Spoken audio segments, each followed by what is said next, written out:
Here's the truth we rarely sit with. Some 74,000 years ago, the Earth nearly lost us. The Toba supereruption in Sumatra, the largest volcanic event in 2 million years, threw 600 cubic miles of ash into the stratosphere. Global temperatures dropped by as much as 10 degrees Celsius. A volcanic winter that lasted a decade, followed by 1,000 years of drought. And our ancestors, those early hominins scattered across Africa and Asia, they were pushed to the edge of extinction. Geneticists have found the bottleneck. At one point, the entire human population may have fallen to just a few thousand breeding pairs. A single hard winter away from disappearing entirely. But here's what happened instead. They adapted. They shared food. They remembered where water had been, even when the landscape changed. They used tools, yes, but more importantly, they imagined. They planned for a future they could not see. That capacity, that flicker of foresight, carried them through. And from that survival, everything else followed. Everything. The cave paintings, the cities, the machines, the satellites, the whole impossible tower of human achievement. All of it rests on that one moment, on the choice to keep going. But what if that choice hadn't been made? Not because they gave up, but because that spark never caught. What if the survivors of Toba were not us at all, but something else? Something that never quite learned to see tomorrow. Welcome to the Divergence files. Here's where the road splits. Imagine Toba's aftermath, but with one crucial difference. Among the scattered bands of primates that survived the supereruption, the particular genetic mutation, the one that would eventually rewire the hominin brain for symbolic thought, for language, for abstract planning, simply never proliferates. It emerges in a few individuals, perhaps, but the population is too small, too fractured. The mutation dies with them. So when the ash clears and the world begins to warm again, the primates that emerge are not Homo sapiens. They're not even Homo. They're something else. A robust, intelligent primate, certainly. Tool users, social animals, but no more capable of conceptualizing a future beyond the next season than a chimpanzee is today. They thrive in their way. They climb, they forage, they shelter, but they never domesticate fire. They never shape stone beyond the simplest flakes. They never bury their dead with ceremony. Because all of that, the fire, the art, the ritual, it requires a mind that can hold an invisible world. A mind that can see what isn't there yet. And in this timeline, that mind never arrives.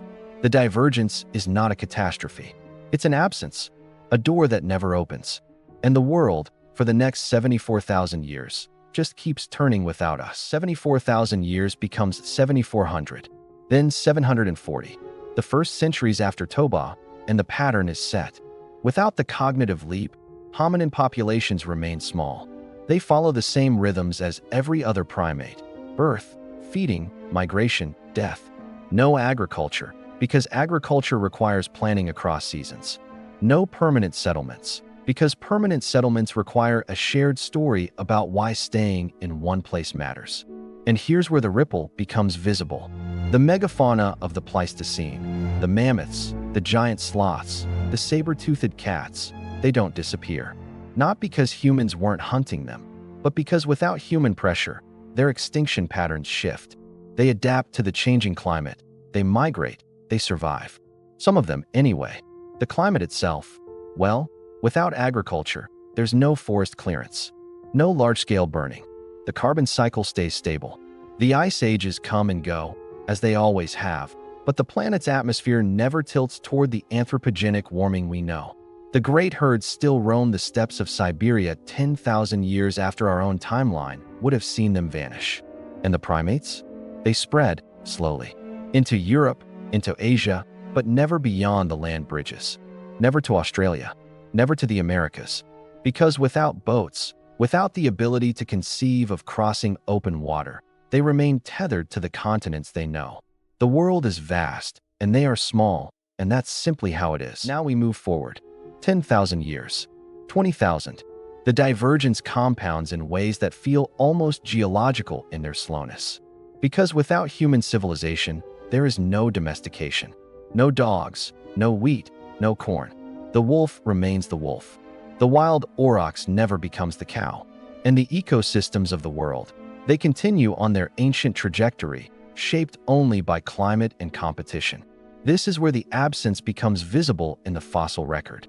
Instead of the sudden disappearance of megafauna coinciding with human arrival, we see gradual extinctions tied to climate shifts. Natural, patient, unremarkable. The great predators, the cave bears, the dire wolves, they persist longer than in our timeline, though not forever. Nothing lasts forever, but their decline is slow, ecological, not a reckoning. And the primates themselves? They radiate, branch into new species. Some become ground dwellers in the shrinking forests of Africa. Others adapt to the cold of the northern latitudes, growing thicker fur, developing more complex social structures. But none of them break through. No primate ever learns to shape a blade. No primate ever learns to speak. The neural architecture that makes symbolic thought possible, it never becomes the foundation of survival. So intelligence remains practical, immediate, a tool for finding fruit, not for building cities. And the world, in its patient way, just keeps going. The continents drift. The ice advances and retreats. The forests grow and shrink. And no one is watching. 50,000 years. 70,000. Now we're approaching the present, but a present that bears almost no resemblance to ours. The Holocene epoch, the warm interglacial period we call home, it arrives as it always does, about 12,000 years ago. But without agriculture, there is no Neolithic revolution, no first cities, no writing. The great rivers of the world, the Nile, the Tigris, the Indus, they flow through empty landscapes. No temples rise on their banks. No calendars mark the seasons. No astronomers map the stars. And so the world remains wild. Entirely, breathtakingly wild. The forests of Europe, the great plains of North America, the jungles of the Amazon, they stretch uninterrupted, continent-spanning, teeming with life that in our timeline would have been hunted to extinction, displaced by farmland, fragmented by roads. The passenger pigeon still darkens the sky. The elephant bird still stalks Madagascar. The woolly mammoth, yes, it survives, though just barely, clinging to isolated pockets of tundra in the far north. And the primates? They've evolved as all things do. Some species have grown larger, others more specialized, but none of them have built a civilization. They still make tools. Yes, they break sticks for termites, crack nuts with stones. But they don't improve. They don't accumulate. Each generation starts from the same place, because there's no language to pass on, no shared narrative to preserve knowledge across time. And this, right here, is the long divergence. A world without memory, without history, without the ghost of tomorrow haunting every decision. It's a world that has never known a plan. So where does that leave us? In the present day, our own timeline, 2026. But in the divergence, it's the same year, and the world looks like this. Unbroken forest across most of the land masses. Atmospheric carbon at pre-industrial levels. An ocean so full of life, it's almost shocking. Whales in numbers we cannot imagine. Fish stocks so dense they seem like moving land. And no one to see any of it.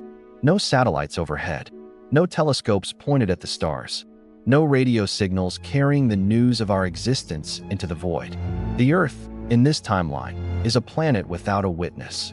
And that's the thing, isn't it? We think of ourselves as the pinnacle, the inevitable outcome of evolution. But we weren't inevitable. We were a fluke, a genetic experiment that almost didn't work. The divergence files exist to ask the questions we're too busy to ask. What if we hadn't made it? What if the spark had gone out? This divergence, it's not a tragedy. It's a mirror, because the planet is fine without us. Better, even. It's the one fact our species has never learned to accept. You're watching this, and maybe you're thinking, would I trade this world for that one? A world of cities and art and love and loss, for a world of silence and patience and peace. There's no right answer. That's the whole point. If this is the kind of question that stays with you, subscribe. Leave a comment. Share it with someone who needs to think about what we really are. And ask yourself, when the ash clears, what kind of survivor are you?